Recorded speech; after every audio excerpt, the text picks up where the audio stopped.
Friday afternoon to you, 4 o'clock time for Sports4CLE. Thanks for joining us. Hope your weekend is off to a great start. Mike Florio, Pro Football Talk, with an attempt to solve the dilemma of the Myles Garrett trade request.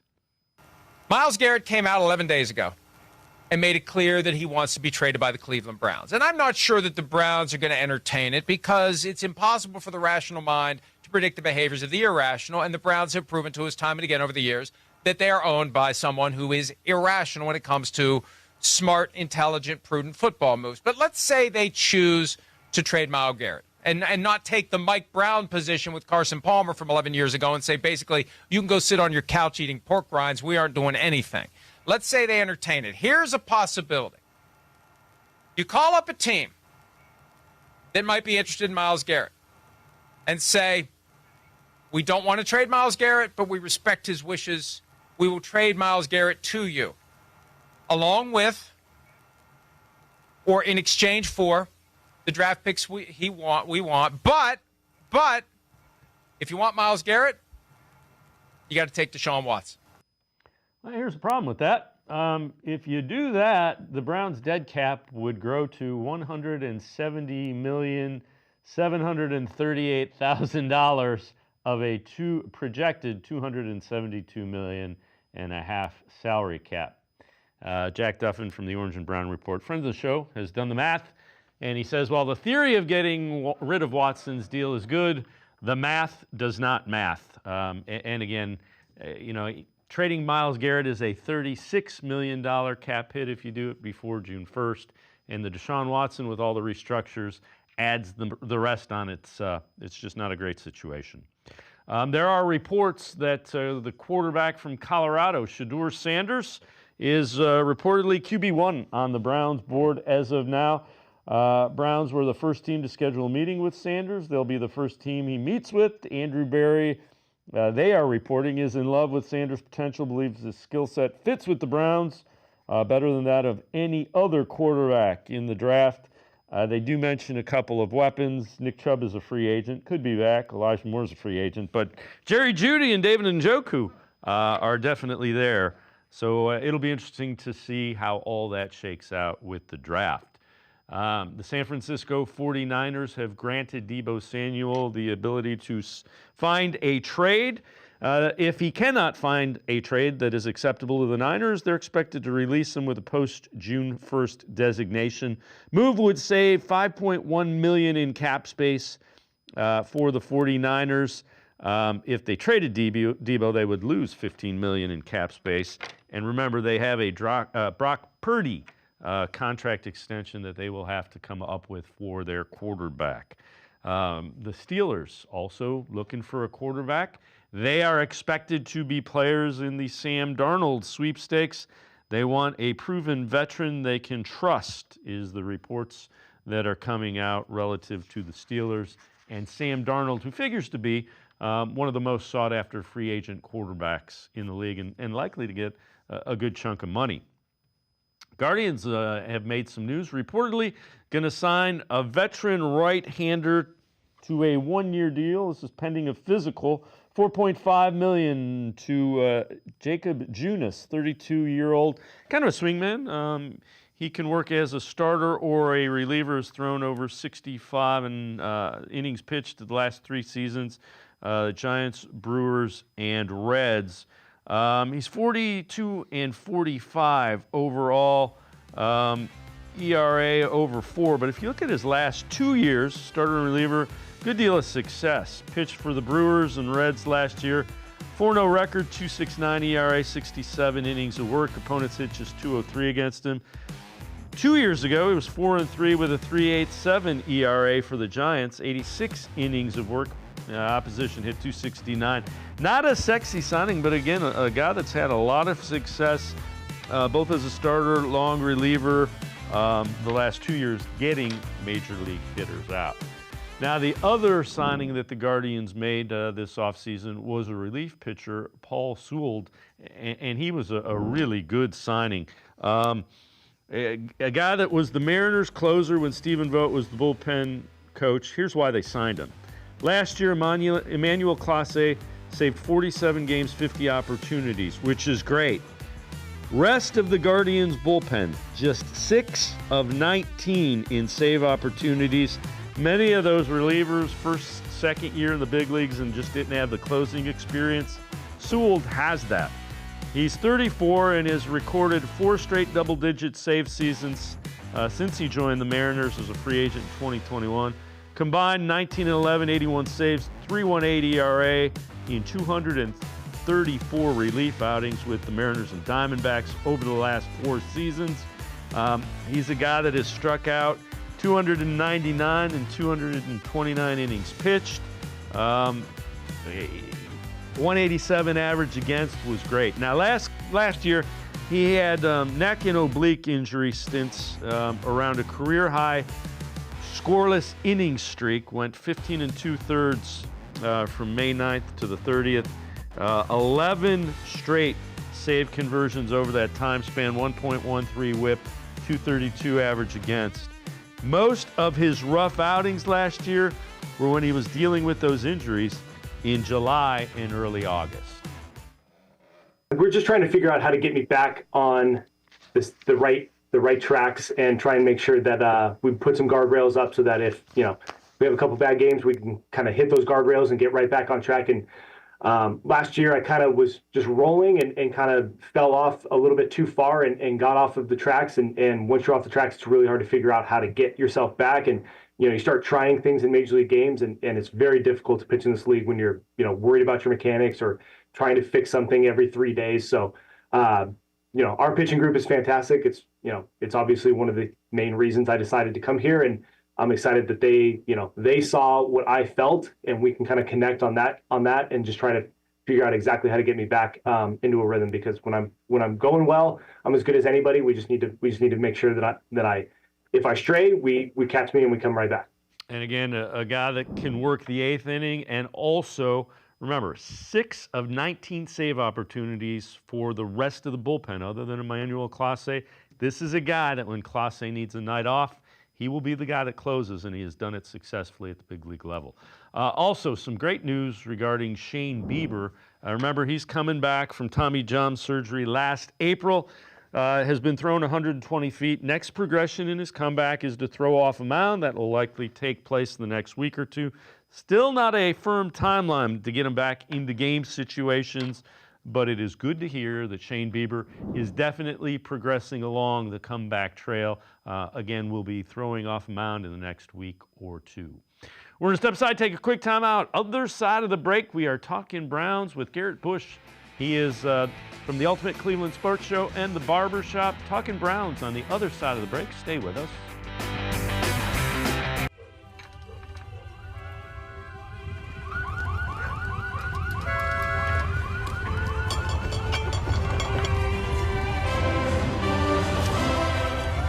Are you ready? The Ohio Lottery is about to unleash 50 new millionaires on Ohio. Want a chance to become one? Play VIP Millions. With 50 $1 million winning tickets, it's your best chance to win $1 million ever.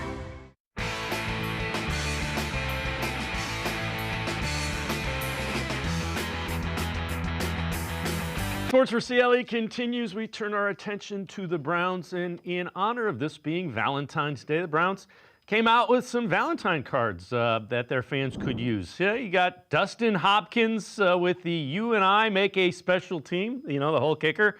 Offensive lineman Wyatt Teller, "We go together like pancakes and syrup." G. Bush, I have a bootleg version here. This is Myles Garrett's Valentine to the Browns. "My biological clock is ticking, and you can't find us a quarterback." Oh. What do you think, buddy? I can see Andrew Berry get one of those in the mail. Yeah, listen, it's quite funny to me, but when I look at it, it's true. Like, Myles Garrett is like, I'm on a different timetable here. I'm on a little bit of a different clock from you guys. I find it funny that we didn't have a lot of love affair for Dustin Hopkins last year, the way he kicked. And so, it's one of those things where you can jab and make fun of it, but The simple thing is that the Browns do need a quarterback, and for in this type of season, we're gonna be debating back and forth whether or not you take best available player, whether it's Travis Hunter or Abdul Carter. Abdul Carter seems to be the name of the week, so to speak, now, because he just is a defensive player that's dynamic, can get after the quarterback, and you're looking at to replace Myles Garrett. It would be more enticing, and I would be more along the idea that if Myles Garrett was still here, it would be intriguing to have another defensive end of the caliber of Abdul Carter behind him and on the other end of the field causing havoc. But if it's just a replacement and you're replacing a guy with another guy, I don't think you can expect to get, 75% of what Myles Garrett is. You're not going to be able to get that off. So to me, I keep talking to myself. I keep looking around and I just keep coming back to the same old thing. The Browns, until they get a quarterback, are going to be in this weird limbo type feeling as an organization. And even teams that we used to look around the league and have, at least we say, hey, at least the Lions haven't figured it out. Well, the Lions look like they figured it out. A lot of other teams that we would laugh at, the Bengals didn't have a quarterback for a long period of time. They figured it out. So, we seem to be in this purgatory, so to speak. And yes, we still need a quarterback. And you know what? If you can't laugh at the Myles Garrett situation, you're going to be crying about it. So you might as well at least have a little bit of fun with it, because it's going to be a challenge. There's plenty of speculation about spots and what the Browns could acquire relative to a Myles Garrett trade. Here's CBS Sports' Tyler Sullivan with some thoughts. Possibly where he could go, it could range for a multitude of places because the asking price is pretty massive. We're talking 2 first-round picks has kind of been the baseline here, and as you've seen, there's a couple of different options, and the Detroit Lions make a ton of sense. They've been drafting and developing at a tremendous rate over the last few years. Number 1 seed in the NFC, one and done in the playoffs. Now might be the time to not follow that path of going for the young rookies and kind of building up through the draft. Now it might be the time to push your chips into the middle and bring in a guy like Myles Garrett. G-Bush, I don't like the Patriots. If they want to give me a first, the 4th overall this year and a first next year, I'd be more inclined. I like the idea of Daron Payne, a young defensive lineman. I'm not as crazy about the 28th pick and another pick that's going to be low. Again, none of them are great, but I would prefer to get 2 high first-round picks, which the Patriots are going to be higher than the other 2. Yeah, give me that Patriots pick, because what I'm looking at with the Patriots is at least I'm going to have an opportunity to get the number 4 overall pick, and you're dealing with basically a rebuild. Drake May sounds like they got their quarterback, so I'd be inclined to do that one. I'm not interested in the Detroit Lions pick. I mean, it's the 28th pick this year. They're going to be Super Bowl contenders for the next 2 to 3 years, given what they got. And listen, I'm not into handing people Super Bowls. I mean, you got Hutchinson, and then we're going to give you Myles Garrett. Now, granted, you are in the NFC, so we don't have to see you like that. But if they want to jump the Philadelphia Eagles, if they want to get past some of these teams in the NFC, they're gonna have to pay something. If you're all in and you need to go all in to get a Myles Garrett, all in means them same picks that we was all in for with Deshaun Watson. So we got fleeced for 3 first-round draft picks. I'm gonna make it be known. Listen, we got fleeced. The goal of this exercise is to fleece somebody else, and these glorified second-round picks from these contenders aren't going to get it done. You're drafted 28, 29, 30th, and then you're going to give us a couple of these and one this year and one that. No. If you're all in, I'm going to need you to have a skin in the game, and you're going to have a little bit of angst before you're going to have to sell this one to your fan base, because I'm not going to give you Myles Garrett, a generational pass rusher, to put you over the top and we get some glorified second-round picks. I like the fact that the Commanders are going to give me Daron Payne. They're a team that could take a step back. They did win 2 playoff games last year. But, we see how things go. You could take a step back a little bit. The Texans were a team that played very well last year. I think C.J. Stroud and the Texans didn't hit the same trajectory we thought they would in year 2. So, that's more interesting because I am getting a defensive tackle that you can play and plug and play right now. But if it would go to in order of most liked, I would take the Patriots. Then second would be the Commanders pick. And then third, which I'm not considering at this moment, would be the Detroit Lions. Yeah, and for the Patriots, they better come up with another number one. They had it as a number 2 in 2026. Yeah. It's got to be a 1 this year and a 1 next year. Yeah. All right, Aaron Rodgers has made it known, and the Jets made it known that he is not coming back. So he becomes free agent. NFL.com has the potential landing spots in the order of likelihood. They got the Raiders, number 1, the Giants, number 2, the Browns, number 3, and the Steelers, number 4. No surprise, those are 4 teams that need quarterbacks. Jake Trotter on if signing Aaron Rodgers would help convince Myles Garrett to stay with the Browns.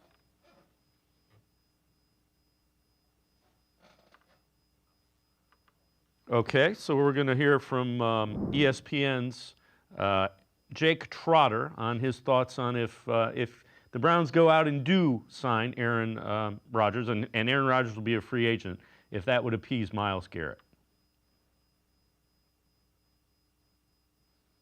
All right, I'll break the mystery there. He said it wouldn't, and G. Bush, I don't see that working. Aaron Rodgers here, we kind of been through that. No. Listen, first and foremost, Aaron Rodgers is up there. What is he, 40 plus? 40, yeah. Getting to 40 or he's 40 plus. Yeah, he's over 40. Coming off the Achilles, you tried it 2 years with the Jets, didn't work out. And Myles Garrett is not interested in sitting and hanging out and watching Aaron Rodgers play. I think guys have to come to the conclusion that any of the retread options that you have, the Kirk Cousins, the Justin Fields, or the Aaron Rodgers of the world, or some of these other guys, even if they bring back Jameis Winston, they're not going to be guys that Myles Garrett is looking at. And it's just not the quarterback situation. Again, we're talking about why it is that Myles Garrett wants to leave, and what he's thinking about is because of this. Listen, he's been a defensive player of the year or defensive player of the year candidate for multiple years here with the Cleveland Browns. He's putting up tremendous numbers every single year. Yet and still, they have not been a perennial team that shows that you can win football games.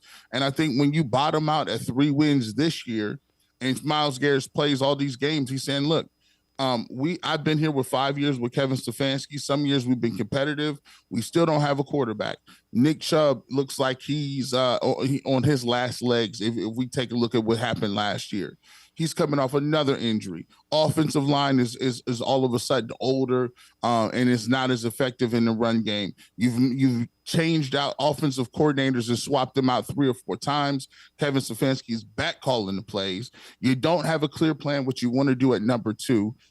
There's a quarterback available, maybe in Shedeur Sanders, but you think you might want to go with Travis Hunter or you want to get your quarterback later in the draft. And plus, you still have cap issues. You have the situation of Deshaun Watson's contract. And even if they want to trade Myles Garrett, they're going to have restructuring deals with other guys like Denzel Ward or Jack Conklin to even get under the cap enough to trade Myles Garrett. So when you look at it, the reason Myles Garrett wants to leave and not be in Cleveland is not because they don't just have a quarterback. That's a big part of it. But the cap issue, not going on what's going on with the coaching staff, the talent level on your outside and the skill positions, what's going on in the trenches, and the fact that the Cleveland Browns were supposed to be turning the page when it came to their culture.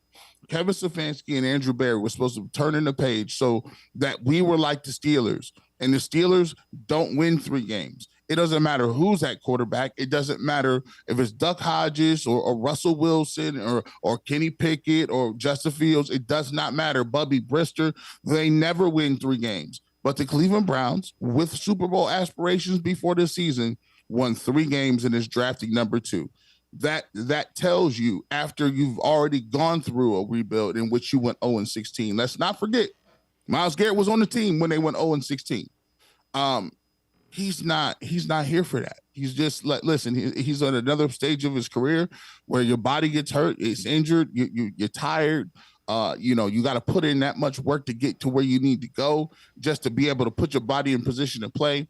And I know fans don't like it, but look, don't take it personally. What we should be taking personally is the fact that the Cleveland Browns as an organization has not done what they needed to do to find a quarterback, to put Myles Garrett in a position to succeed, and that the culture is not figured out where we don't have these bottomed out seasons where it seems like players are thinking that you're wasting their time.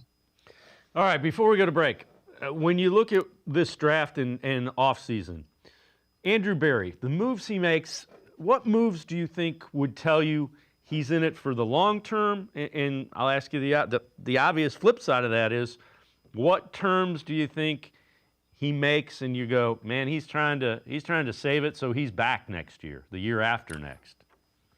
Well, this is very, I think this is a simple answer. If he wants to trade down, and if he trades down and takes guys up front, and takes the best available and try to build through the offensive and defensive line, I think that tells you that maybe he has some sort of reassurances from the front office and from the owner and the Haslams that, guess what? We're not going to be putting pressure on you to win a certain amount of games because if you draft a defensive tackle, Mason Graham or the left tackle out of Texas, and you kind of trade down and build through that way and get your quarterback in the 4th or 5th round, that tells me you're playing the long game. But if he comes out there fast in a hurry and says at number 2, they take Shedeur Sanders, and then not only do they take Shedeur Sanders, they package up one of those picks in the 3rd round or whatever they get and then get back into the 1st round to take another impact player, that would tell me that they're trying to make this biggest splash as possible. They want to get the franchise quarterback in there. They want to be aggressive. They want to not only get the quarterback, but fill another hole with a top talent and getting back into the 1st round. And then, after that, signing a veteran free agent at quarterback, that would tell me that they have a plan that says, listen, we want a guy that's going to keep us in the games and win us 2 or 3 games.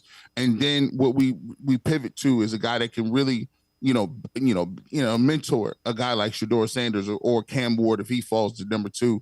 And then if we could get them to show some signs that they are franchise quarterbacks, then you don't have to win 8-9 games. If Shedeur Sanders or Cam Ward is doing their thing and they stay in some games, they look like they got the mechanics and the mental makeup and they're close in some games and the games are fun again for the fans, you can win 5 games and still look forward to the season and say, we found our franchise quarterback. Let's get back high next year, draft some receivers or get some talent to go around them. But I think that's the natural blueprint. If you see a trade down, they might be here for the long haul. But if you see that trade back into the 1st round and you take a quarterback, that means that they got to make a big splash and they're trying to keep their jobs. G. Bush and I are going to step aside, take a quick timeout. Other side of the break, we'll turn our attention to Shedeur Sanders and some other quarterbacks in this draft. Sports4CLE, be right back. Stay with us. Come back to go forward. Back to learning new things. Back to pursuing your dreams. Tri-C has flexible learning options to fit your life. And every year, more than 1,000 local companies provide Tri-C students with real-world learning. The right education can boost your lifetime earning power by hundreds of thousands of dollars. Start now with a college education you can afford. Tri-C, where futures begin.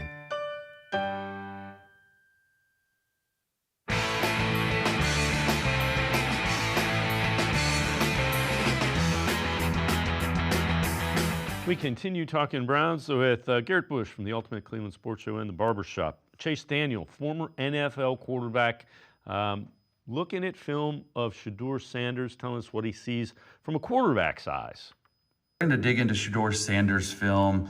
Much more impressed than I probably thought I would be. I want to show this one play. Okay, it's a double move. You're going to have a post right here. You're going to have an out and up. But the thing about this is that K-State's going to be in a tricky cover too. What's that mean? He's going to go back to the half field safety who's a corner, and this safety right here is going to go back to this. So there's a couple things that need to happen. One, I think Shedeur does an amazing job throwing with anticipation, okay? Right there. All right, see, the ball is coming out of his hand right here. This receiver's barely looking, okay? He has to fit this one in there between this safety. This post route's holding him. I thought this throw was absolutely incredible. Sort of holds him up right there. Okay, it's a drop, I understand that. But with a guard and center that gets beat right there, Shedeur drifts from the right hash, college hash, which is further, and then still makes a dime throw all the way to the field. G. Bush, you look at that. There's a little bit movement in the pocket. There's the processing. There's some accurate.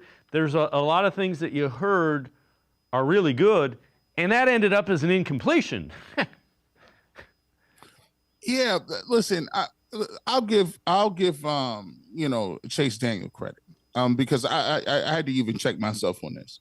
A lot of times when we get to this type of the season, football guys turn over their analysis to the scouting combine guys. And we know there's always guys they specialize in watching the tape and figuring out what these guys do well and if they're good and where they're going to go. And sometimes, we watch the film, and I watch all the Browns, all 22, multiple times throughout the year, watching the games to try to figure out and to just give myself the best informed information that I can go to people and basically break down what I'm seeing. But in the draft process, we tend to not do that. We tend to just go on what people tell us. And if enough of the draft gurus or draft prognosticators tell us one thing or another, we just kind of go with it and we fill time with it and we keep it moving. But I had to tell myself, say, hold on, if you're watching, if you're going to break this down, you better stop playing, G. Bush. You got to put that work in. So I went back and I caught myself saying, oh, well, this isn't a good draft class. I had to go back and look specifically at what Shedeur Sanders was or what Cam Ward was. And when I went back, I was kind of like Chase Daniel. I said, wow, he threw the ball with much better anticipation than I thought. And I've watched 6 or 7 Colorado games. He has better pocket presence than I thought. His offensive line was worse than I thought, which was crazy because he was getting guys just coming free at any given time. But I thought he had touch on the football. I thought he had a adequate enough arm. I thought that there was times where he was throwing receivers open. He was smart. He understood where the ball or the rush was coming from. So there's a lot of different things about his game that were pro-ready that I just had to acclimate myself by watching the tape. And I think right now, for Browns fans and a lot of other people, yes, you believe in what people say, but I'm always a firm believer in doing your own homework and then bringing your own opinion to the table. And when you watch Shedeur Sanders, it's not as if he's some scrub guy that's not worth a first round pick. Shedeur Sanders, has some big time throws. He has some great things that he does. Like any prospect, does he have some things that he needs to work on? Sure. I think he takes a lot of sacks. I think he doesn't throw the ball away quick enough sometimes because he's trying to make a play. But in his defense, I mean, he's the only thing they got. They ain't got a running game. They're not having an offensive line. They got Travis Hunter and Jimmy Horn. So if that you're going to try to maximize some of that. So I think as time will go on, more and more information will be out there and people will dig in a little more. And I think Shedeur Sanders will go from this guy to that people think, oh, he's just definitely not worth this or that, to, okay, well, let me look at this guy because he might be able to be a franchise guy if you keep looking at the film and you keep, going through the process. So Tony Grossi, longtime Browns beat reporter, on the Browns, the reports that they really like Shedeur Sanders relative to pick number 2. Don't you think this is trending toward Shedeur Sanders with the second pick to Cleveland? I do not at all. You No, don't? Why? Why not? I think that's a giant smoke screen. So they're not taking a quarterback is what you're saying? At number 2, no. This is the greatest year ever to trade down and collect extra picks and still get a pretty good quarterback at 33. Who are you taking? Dart. Well, I don't know. Dart's not Let's see going to what be happens. there at 33. Dart's going in the first round. Well, then you can finagle your way there. So you're trade down and so then what? trade If you up? trade down to 6 and take Jaxson Dart there, are you doing something stupid? We're going to keep talking about this for another couple months, G. Bush, but it all comes down to if you like the guy, take him. Yeah, it's going to come down to it. And I'm going to do a show on the barbershop tomorrow. Check it out on YouTube, 9 a.m. to 11 on YouTube. It'll be on UCSS. It'll be on Ultimate Cleveland Sports Show page and the barbershop page on YouTube. When you look at the Super Bowl, I always question people. I always tell people, you got Jalen Hurts. When Jalen Hurts came out, I read his profile, and the two things that they thought Jalen Hurts was a leader, and he was tough. Now, if you're a defensive lineman or a linebacker and you could be a leader and be tough, those are great traits. But if you're trying to throw the ball or be a quarterback or a franchise quarterback, those are the last two traits people are looking at. They talked about how his processing is slow. They talk about he is a one-read quarterback. They talked about he doesn't have pocket presence. He looks to run after his first read isn't there. They talked about he doesn't have elite arm strength or accuracy or touch on the football. And they had about 35 negatives. And I kept going back to the draft stock. I kept looking around like, let me find somebody that had my man, Jalen Hurts. I want to find out if they had him. They had 5th round grades on him, 6th round grades on him. The highest I found was a 3rd round quarterback. Now, they went and drafted Jalen Hurts in the 2nd round, and it wasn't even a high 2nd round pick. And Jalen Hurts has now been to 2 Super Bowls. He beat Patrick Mahomes head to head, and it wasn't close. Now, granted, it's a team game. But Jalen Hurts made plays with his legs, back-breaking first downs when there wasn't nothing there. He threw the ball. He was very efficient. I think he 4 footballs. I think he was 17 to 22 or something. Now, this is in the first Super Bowl. He even played better than that. He threw for 300-plus yards. So you telling me the Philadelphia Eagles saw all of that. They took Jalen Hurts. And now that man has been to 2 Super Bowls and is a Super Bowl MVP, and they won the Super Bowl. I tell all Browns fans this. You could sit up here and you could tell and talk about how ain't nobody good or this person ain't this and that ain't that. Well, listen, every other team in the league is making moves like this. Hey, listen, Brock Purdy, Trey Lance, you see what the 49ers did? They kept swinging until they got it. And Cleveland Browns, you're going to have to, at one point in time, take a swing at the fence. If it's Shedeur Sanders or it's Jaxson Dart or if it's Will Howard or whoever it has to be, you have to get them and you have to get them and put them in the system and develop them. But guess what? If you miss this year, it still don't change nothing. You'll be right back next year, and we'll tell you to take another quarterback because that's where you are. That's how important it is. If you miss, you keep swinging at it. And if you like Shedeur Sanders, if you like Jaxson Dart, heck, if you like Jalen Milroe, you got to get them. You got to develop them. But that's key to getting anywhere near that Lombardi Trophy. All right, so Dane Brugler from The Ringer, former NFL or ESPN NFL draft analyst, still doing his draft thing. This is what he thinks about Jaxson Dart and what may happen with Dart in this year's draft. My theory with Dart is he might get that Bo Nix bump, where Nix wasn't supposed to be the guy, to lead his team to the playoffs as a rookie. Everyone's kind of looking for that next Bo Nix. And when you look at Dart, I can understand how some people, if you squint, you might be able to get there and make that comparison. Good size athlete, 6'2", 226 pounds, highly productive in the SEC, very willing to push the ball downfield. He led the FBS in yards per completion this past year, about 10.8. The character, the competitiveness are outstanding. And that's the type of thing that evaluators can really latch onto during the process. I don't think he has the same arm talent as Nix, and he's not as NFL ready as Nix was. Now, I think there's a spot on day 2 where I would probably roll the dice on Dart because they're starting upside there. It's hard to make a bet like that in the first round. And again, that's Dane Brugler from The Athletic, misidentified where he was from. It comes back to it. Competitiveness and the same things that people are identifying and latched onto with Hurts. I'm sorry to go ahead and hurt everybody's feelings out here. But if Zach Wilson was the number 2 overall pick and Christian Ponder went in, E.J. Manuel went in the first round, if Matt Leinart went in the first round, Jake Locker went in these are not bona fide ball players. Hey, J.J. McCarthy, listen, he went in the first round. And Bo Nix, by the way, nobody had Bo Nix starting any games and going to the Super Bowl or going to the playoffs. let's not act like now Bo Nix was a sure thing. People were squinting real hard, like Bo Nix. He played a lot of football at Oregon, and he played. Listen, everybody knew Bo Nix had 18 years. He was a veteran. He retired from the NCAA. He didn't go to the draft. He retired with a pension plan and a gold watch. That's how long he played there. Now, Jaxson Dart, he won't be there. Jaxson Dart is a late first-round pick.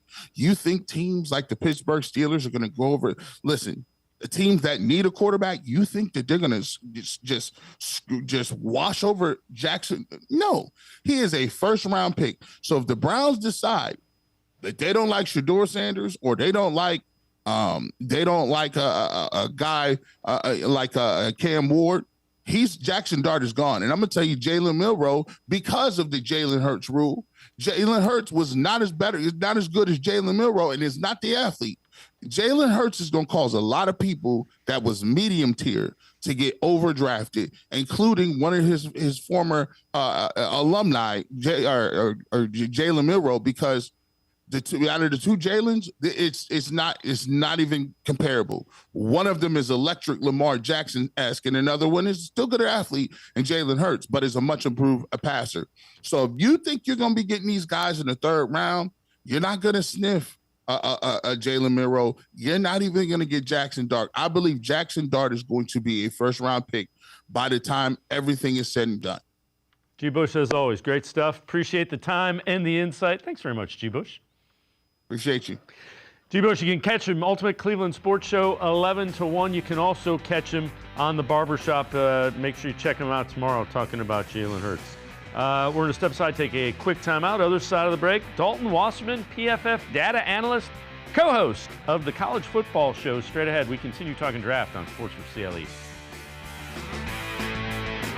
The Ohio Lottery Partners in Education program is dedicated to recognizing exceptional students, teachers, and schools throughout Ohio. Scan the QR code on screen to nominate students and teachers as Academic All-Stars and Teachers of the Month. They must be currently enrolled or teach in grades K through 12. Is your K through 12 school developing students' literacy skills to achieve success in reading? If so, you can nominate your school for the School of the Year. Students can win $100, teachers can win $500, and schools can win $2,500. Scan the QR code, fill out the forms, and nominate deserving students, teachers, and schools today. The Ohio Lottery Partners in Education program takes pride in honoring exceptional students, teachers, and schools across Ohio. Submit your nomination today. It's fun, fast, and free.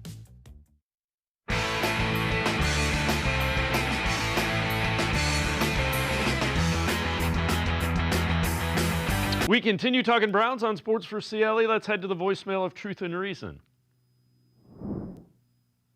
Wondering, with all this talk about getting a quarterback with the second overall pick, has anyone considered trading up to number one in order to get the quarterback we want versus getting whatever leftovers from the Tennessee Titans may be available, getting the bridesmaid? Thanks, love your show. Bye. As always, appreciate all of the voicemails. Let's welcome in Dalton Wasserman, PFF data analyst, co-host, PFF College Football Show. Dalton, the question is, how much do you like the guy? And if you're trading up to number one, is there a guy you view as this guy's going to be in 8 to 10 Pro Bowls? Because you're probably going to have to give up at least a third-round pick, a later third-round pick to move up one spot.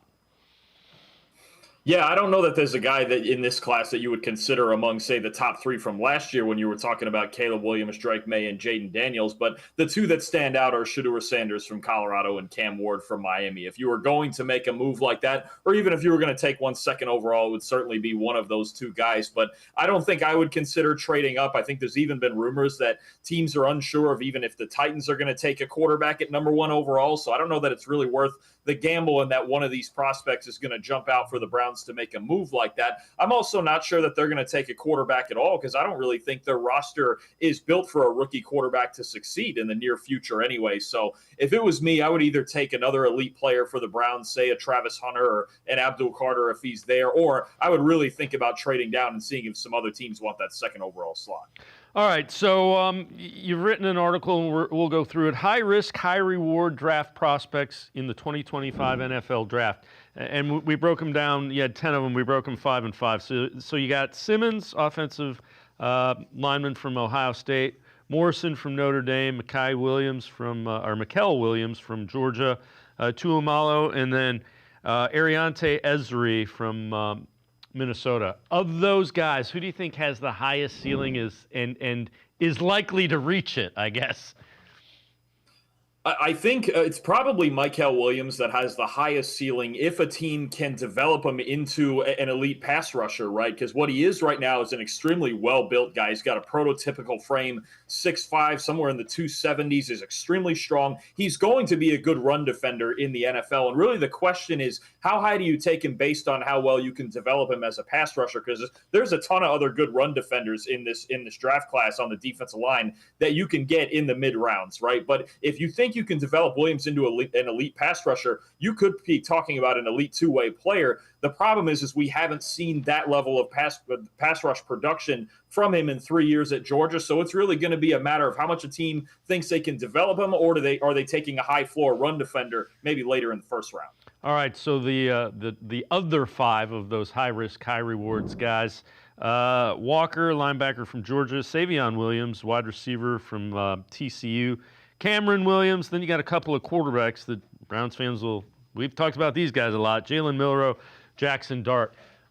We've heard a number of people say they think Jaxson Dart's going to move into the first round.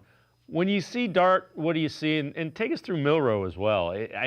Milroe, the Senior Bowl drills were not kind to Jalen Milroe.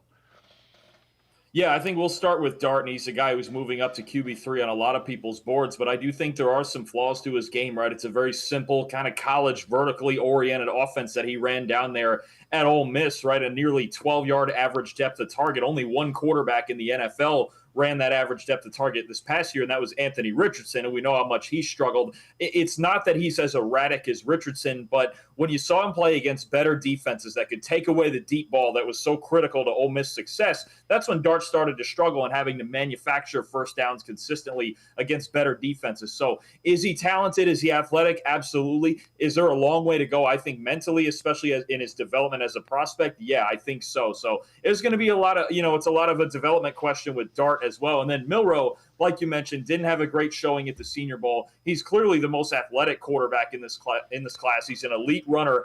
If you're going to build an offense around Milroe, you have to build it around his talents with his legs, but he's going to have to be able to improve his footwork in the pocket and his accuracy to be a long-term starter in the NFL. Yeah, I'm with you. The question is, can you teach an elite athlete, which he clearly is, to be an elite quarterback? And if you know the answer to that, you probably have a job for life in an NFL personnel department. You also wrote another article, 10 Most Ready NFL Draft Prospects. And these are some of the ones that we've heard, top of the draft. Hunter, Abdul Carter, Mason Graham, Ashton Gente, Will Johnson. Who of that group do you think's that can't-miss guy that ends up going to a bunch of Pro Bowls? I'll be honest. I think Mason Graham is on his way to being a top 10 defensive tackle in the league. I think a lot of his college production stacks up with guys like Dexter Lawrence and Jalen Carter, right? And I just think some of those other guys might even be, have a higher ceiling of talent at a more premium position. You think about Abdul Carter, you think about Travis Hunter, but I think Mason Graham is the safest prospect in this entire draft. I would be shocked if he didn't turn into a top 10 defensive tackle, highest graded run defender for us at defensive tackle in the country this year, elite pass rusher. He's just got the entire package. I think he should go in the top 5 of this draft, and I think he's going to be an elite defensive tackle in the league. All right, so the second 5 of those 10 most NFL-ready prospects, Emeka Egbuka and Jack Sawyer, folks here have seen them with Ohio State. Shedeur Sanders, Xavier Restrepo, Jared Wilson. When you look at those guys, tell me what you see from Sanders. Tell me who else you think is a guy that is going to be an NFL stud for a while.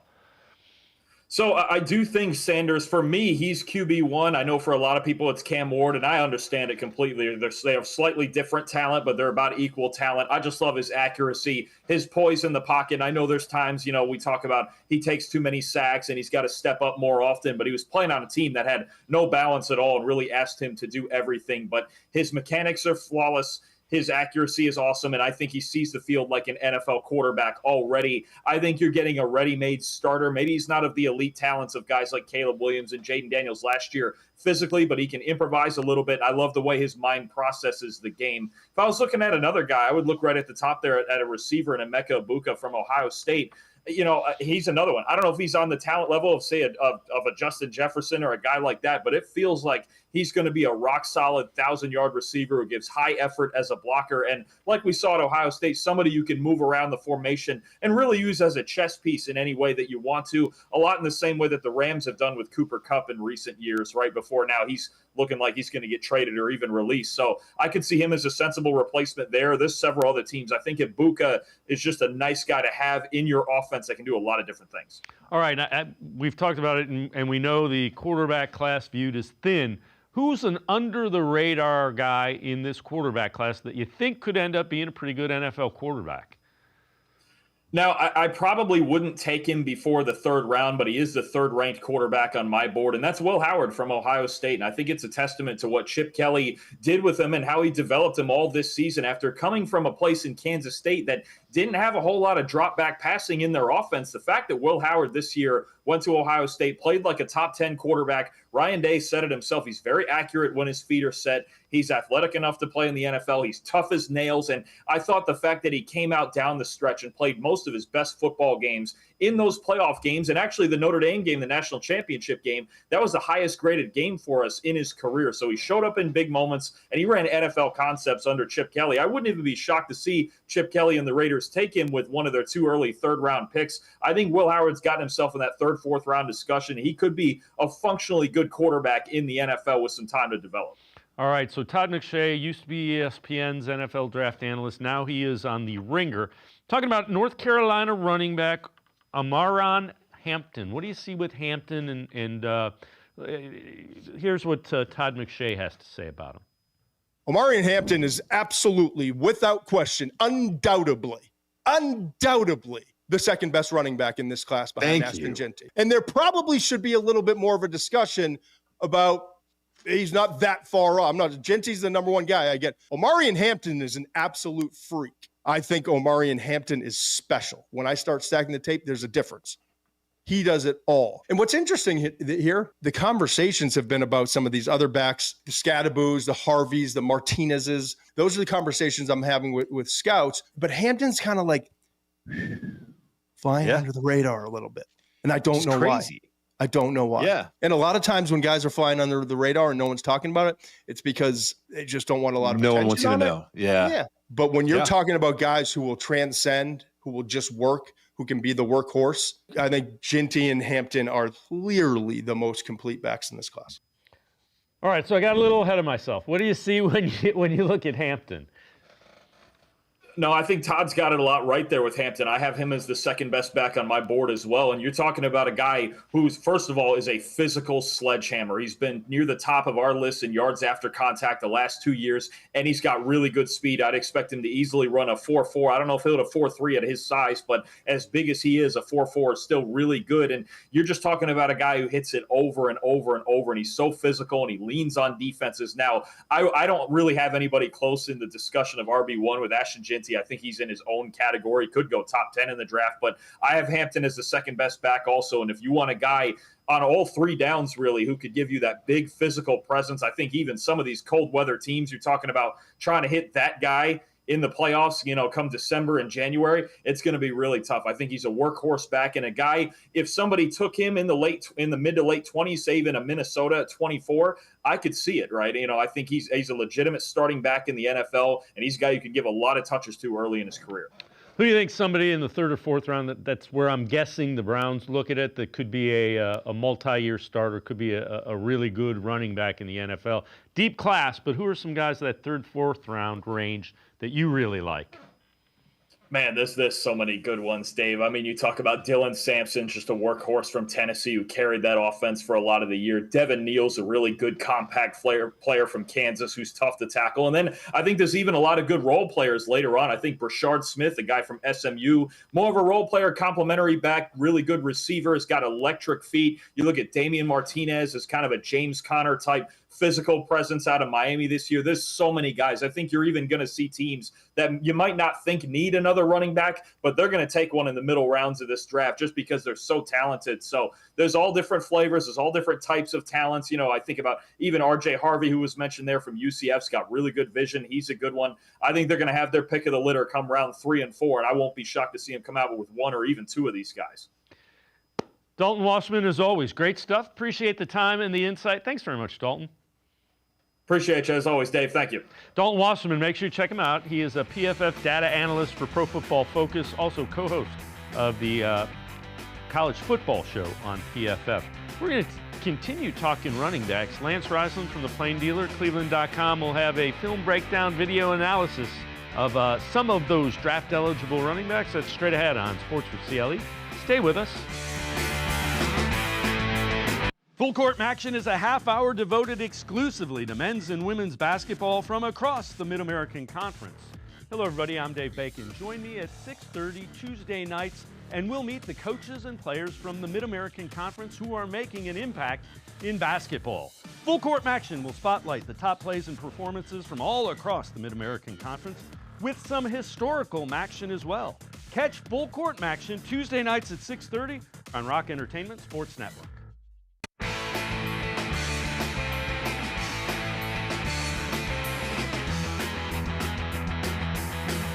Sports4CLE continues, and we continue to take a look at some of the top players at each position that will be available in the upcoming NFL draft. Whenever we do that, welcome in Lance Reisland from the Plain Dealer, cleveland.com. Lance, today, film analysis, video breakdown, top 5 running backs, and it's a really deep and interesting class, and I think we both agree the Browns need some running back help.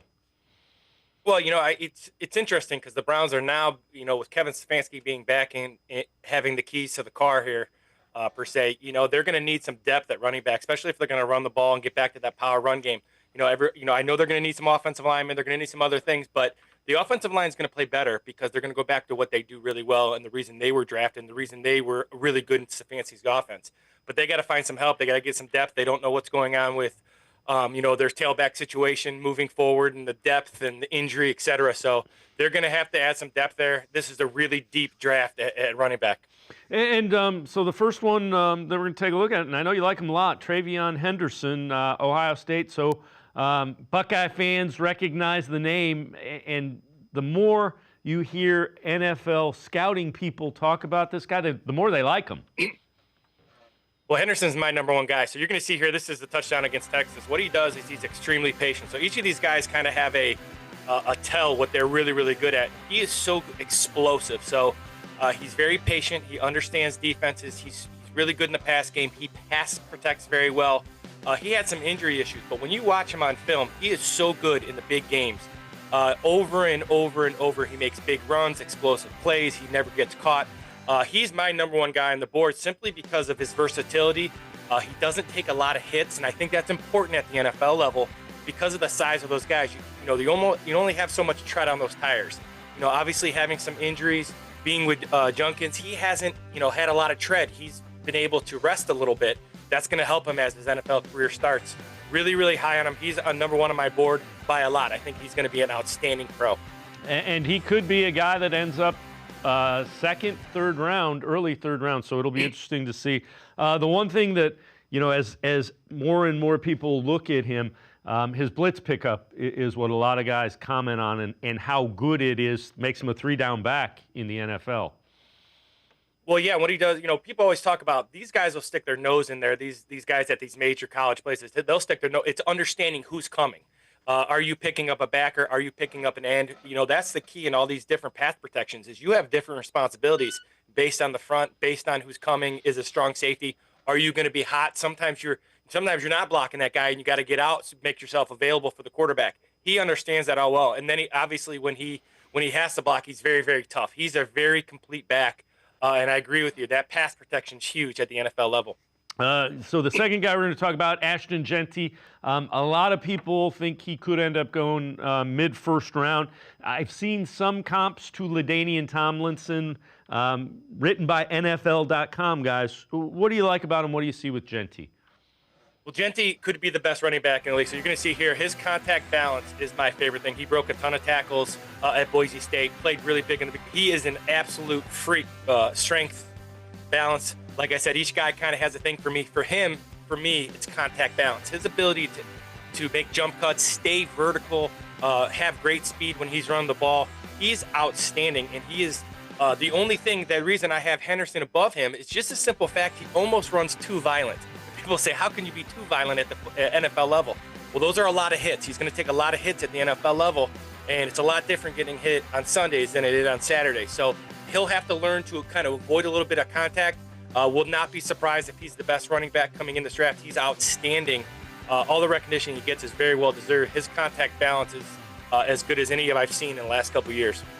5'9", 215 pounds is what Ashton Genti from Boise State is listed at. Third one is another Big Ten guy that I know a lot of people like, Caleb Johnson, a little bit bigger, 6 foot, 225 pounds.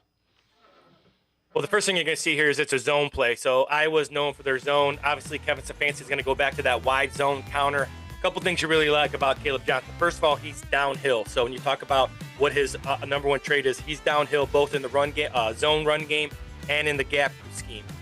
He's a guy who's not going to get many negative yards. Now, I don't think, as compared to Genti and Henderson, he'll be a home run hitter, but he's a guy that I love that gets you to where you want as an offensive coordinator. He'll get you to 2nd and 4 consistently. He's a big guy. He's thick.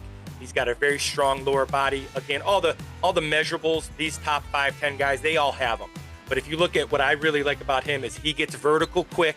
There's not a lot of wasted movement, and he's going to move those sticks and get you positive yards. 2nd and 4 is a big difference in 2nd and 8, and this is what I think Caleb Johnson gives you.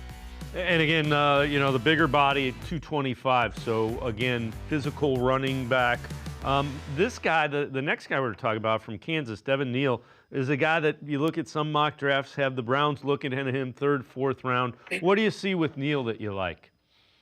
Well, I'm a lot higher in Neal than most, and what I really like about him is his ability to catch the ball out of the backfield. Again, he's not a great pass protector, but he's really good. He can be a really good 3rd down back. I also think he's physical enough to be all 3 down back if necessary. But he's really good in space. Again, all the measurables. He can contact balance, short area burst. He changes direction very well. But what I really like is his ability to catch the football. He's one of the better screen runners in the draft. Now, I'm a lot higher on him than some, but I think he's a really good football player. I got a chance to watch him a couple of times this year, so I'm a little bit biased, but he is a physical guy. He's just a really good football player. He's one of the guys that goes past the measurables. He's a guy who's going to be very productive on Sundays, both in the run and the pass game.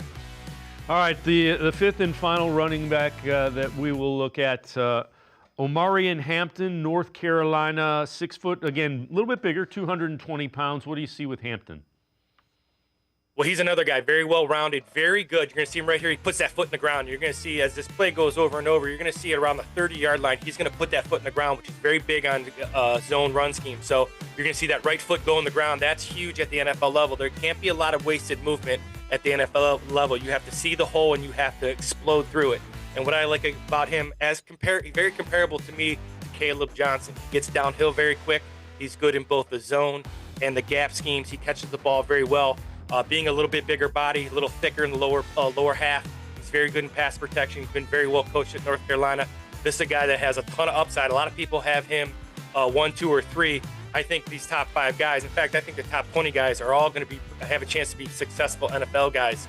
This is a guy who would be very, very good in the Browns scheme moving forward.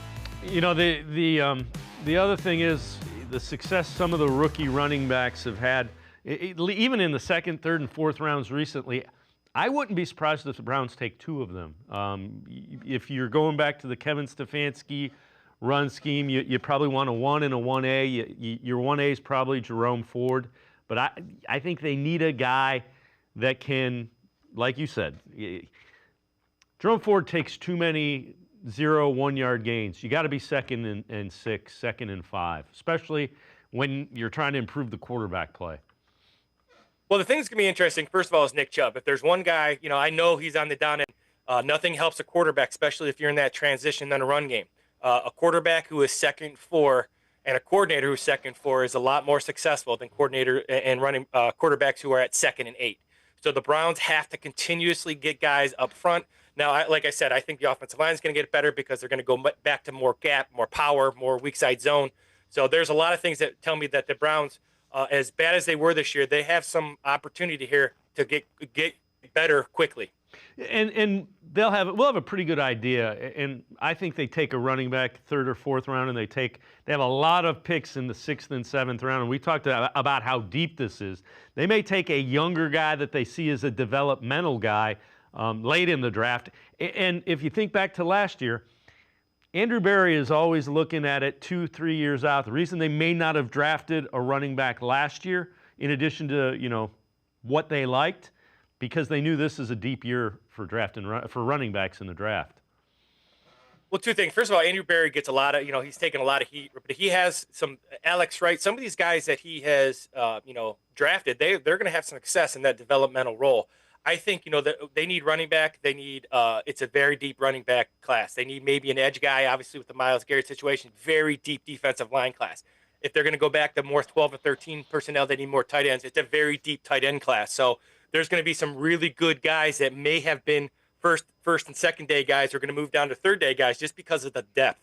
This is a really deep draft at a bunch of the positions the Browns need. And, everybody talks about Myles Garrett. You have to move forward regardless what happens. As a football coach, as an organization, they got to fill holes and they got to get ready to win some football games. And there's some guys in this draft, especially at the positions of need, that can really help this Browns organization. And again, the league year will start in mid-March, so they'll have an idea. You'll have an idea of what positions they'll need to upgrade by the time the draft comes around. As always, great stuff, Lance Reisland. Appreciate the time and the insight. Thanks very much. As always, thanks for having me. Lance Reisland, make sure you check him out, cleveland.com, as well as The Plain Dealer. Always really good and insightful film breakdown and video analysis. It's going to do it for this edition of Sports for CLE. We'll see you back here Monday at 4. Have a great weekend, everybody. See you Monday at 4 on Sports for CLE.